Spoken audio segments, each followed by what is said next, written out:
आप एवं आपका प्यारा परिवार स्वस्थ, सुरक्षित, सुखी एवं समृद्ध रहें, यही प्रार्थना। घर में बहुत सारी परेशानियां हैं, व्यापार नहीं हो रहा है, घर में कामकाज नहीं हो रहे हैं, बच्चों की कोई तकलीफ है, दरिद्रता घर में पिंड नहीं छोड़ रही है, विभिन्न प्रकार की बीमारियों की परेशानी है, तो 1 करोड़ अलग अलग प्रकार के टोटके करने से अच्छा है अपने कुल देवता की कृपा पालो। जब कुल देवता कृपा कर देंगे, जब सूर्य का उदय होने के बाद अंधकार नहीं रह सकता, कुल देवताओं की कृपा होने के बाद घर में दरिद्रता, पीड़ा, संकट, उदारी, नुकसान, रोग, संकट कुछ भी नहीं हो सकता। अगर आपके घर में कोई प्रकार का संकट है, कोई परेशानी है, रोग है, तकलीफ है, बीमारी है, पैसों का तंगाई है, तो समझना कि कुलदेवी की कृपा की कमी है। आज मैं एक ऐसी अचूक विधि बताने जा रहा हूं जिस छोटी सी विधि को करने के बाद 7 दिन के अंदर कुल देवता घर में दौड़ी दौड़ी आती है और आशीर्वाद शाश्वत रूप से देने के लिए वहीं ठहर जाती है। परंपरा से बताई गई सिद्ध विधि को विधिवत अचूक करोगे तो साधकों के मुख से सुनी हुई ये विधि आपके घर को कुलदेवी की कृपा से भर देगी। और ये विधि परंपरा से रहस्यमयी बताई गई दिव्य विधि को करने के बाद कुल देवता घर में निरंतर निवास करेंगे। तो इस विधि को करने के लिए आपको क्या करना है ये जान लें। बहुत छोटी सी विधि है। कई लोग जिंदगी भर कुल देवता की आराधना करते, पूजा करते, साधना करते, लेकिन मन में डाउट रहता है कि हमारे घर में कुलदेवी की कृपा है या नहीं। कई लोगों को ऐसे पता ही नहीं रहता कि हमारी कुलदेवी है कौन।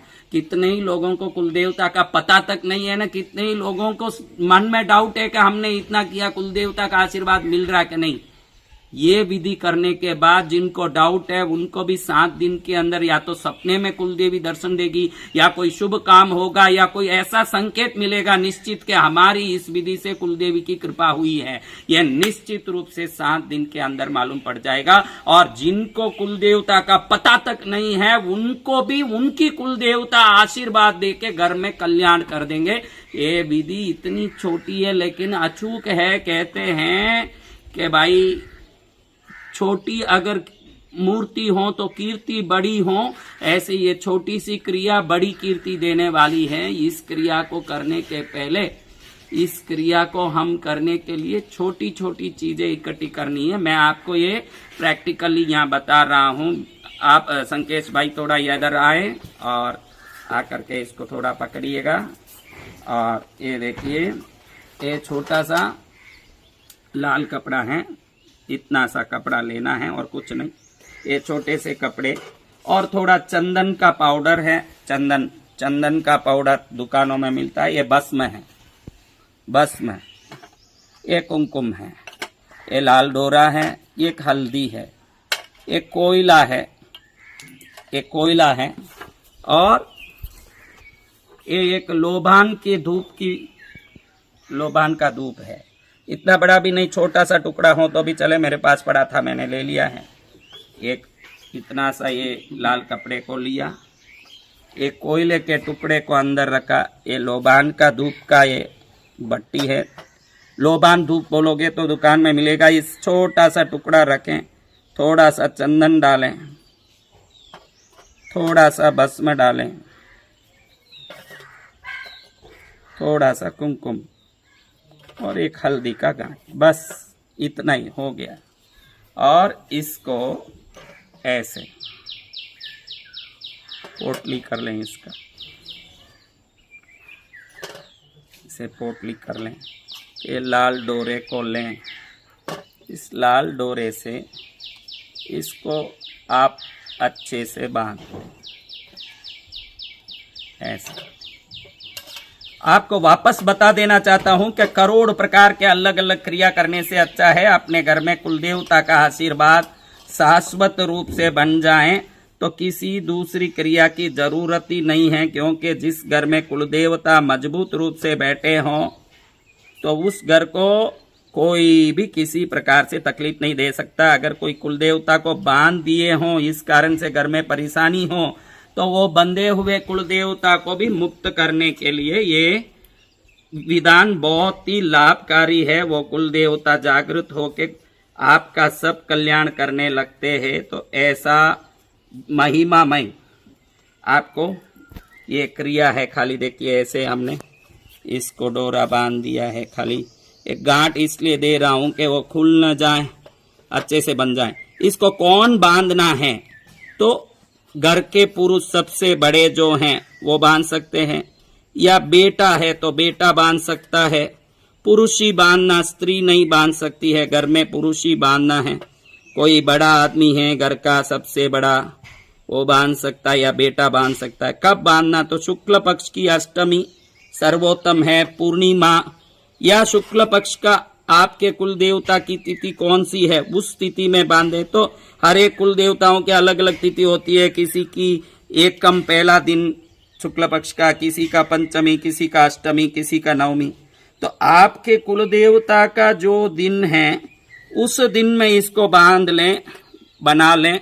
उसी दिन में इसको अपने घर के मुख्य दरवाजे के पीछे अंदर बांधना है। आपको एक रहस्य बताऊं कि पूरे घर में एक घर बनाते हो आप, तो उस घर में अलग अलग जगह पर अलग अलग देवों का स्थान होता है। जैसे नैऋत्य कोण है तो कुबेर देव का वो स्थान है। वायु कोण है तो उसमें अश्विनी कुमारों का स्थान है, वायु कुमार का स्थान है। पश्चिम का दिशा है तो जल का स्थान है, वो वरुण कुमार का स्थान है। ऐसे विभिन्न स्थानों में घर के दरवाजे के मुख्य दरवाजे के अंदर ऊपर जो अपने घर के दरवाजे के बारोद के ऊपर का जगह है, ये घर की कुलदेवी का जगह है और अष्टलक्ष्मियों का जगह है। उस जगह इसको बांधते ही कुलदेवी जान लेती है कि मुझे घर वाले बुला रहे हैं, तो तुरंत वो आके आशीर्वाद देके वहां निवास करने लगती है। इस गांठ का ये सबसे बड़ा रहस्यमय विधि है। इसको शुक्ल पक्ष के आपके कुलदेवता के तिथि में बांधे। 7 दिन के अंदर दरिद्रता भागेगी, दुख भागेगी, संकट भागेगा।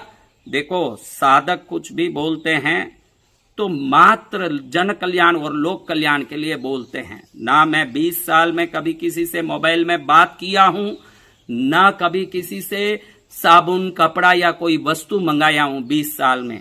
त्यागी पुरुष जो भी बोलते हैं मात्र लोक कल्याण के लिए बोलते हैं, और लोक कल्याण के लिए वो कुछ भी समझाते हैं। तो इस विधि को संत साधकों के मुख से समझ के करोगे, जरूर इसका लाभ होगा। इस विधि को करने के बाद जिसको लगे कि हमारी कुलदेवी कौन है पता नहीं है, उनको कुलदेवी आके आशीर्वाद देके उस घर में निवास करेगी।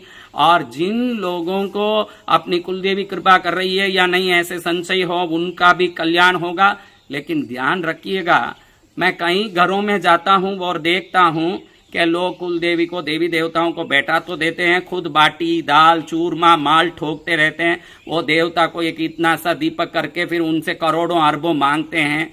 अगर आप अपने देवताओं की कृपा चाहते हो, कुल देवता की कृपा चाहते हो, तो कम से कम एक गुलाब का फूल चढ़ाओ रोज, धूप दीप करो, कुंकू की टिक्की करो एक छोटी सी चांदी की बाटकी में। जो आप खाते हो आपके लिए बनता है, उसमें पहला निकाल के गाय के लिए, दूसरा निकाल के कुत्ते के लिए, तीसरा निकाल के कौवे के लिए, चौथा निकाल के कुल देवता के लिए। सबसे पहले कुल देवता को वो रोटी सब्जी जो बने उसको आप निकाल के रोज चढ़ाओ। फिर आपके घर के पुरुष को, बेटे को वो प्रसाद के रूप में दो। वो खाने वाले प्रसाद कभी निरोगी रहेंगे, कभी उनको दरिद्र नहीं आएगा। चढ़ाना उनको है, खाना हमको ही है। कोई वो देवता आके खाने वाले नहीं, उनकी दृष्टि से तो वो और भी बड़ा प्रसाद बन के हमारा कल्याण करने वाला है। लेकिन कई घरों में मैं देखता हूं इतना सा दीपक जलाते हैं, ऐसा करते हैं, आंख बंद करके खोले जब तक तो दीपक ही खत्म हो जाए, इतना सा तो 2 बूंद घी डालते हैं और दुनिया भर का वहां खड़े होके मेरे को अरबोपति बना दो, मेरा रोग मिटा दो, मेरा संकट मिटा दो। अरे किसी से कुछ मांग रहे हो तो पहले उनकी भक्ति तो अच्छे से कर लो। पहले कुमकुम की टिक्की करो, फिर कुछ पुष्प चढ़ाओ, बढ़िया धूप करो, एक दीपक करो, फिर कुछ नैवेद्य गरम चढ़ाओ, फिर भक्ति करके उनसे मांगोगे तो भक्ति का परिणाम भी शुभ आएगा। खाली सूखा पड़ा हुआ आपके देवों का स्थान और दुनिया भर का मांगने उधर दौड़ोगे तो कुछ नहीं होगा। इस क्रिया को करने के बाद कुल देवी अचूक आएगी, अचूक लाभ देगी। उसका संकेत या परिणाम आपको तुरंत देखने में मिलेगा। ऐसी अचूक क्रिया वाली ये छोटी सी विधि को, जिसमें हमने देखा कि लोबान की भट्टी, हल्दी का गांठ, कोयला, चंदन का पाउडर, कुमकुम और भस्म, ये 6 चीज डाला है। और मैंने कहा कि घर में अष्टलक्ष्मियों का निवास स्थान, कुलदेवी का दिव्य स्थान है, अपने घर का मुख्य दरवाजा, और उस दरवाजे के ऊपर इसको लगाना है और कहीं कुछ काम नहीं करना है, मात्र यहाँ पर अपने घर के दरवाजे पर इसको लगाना है।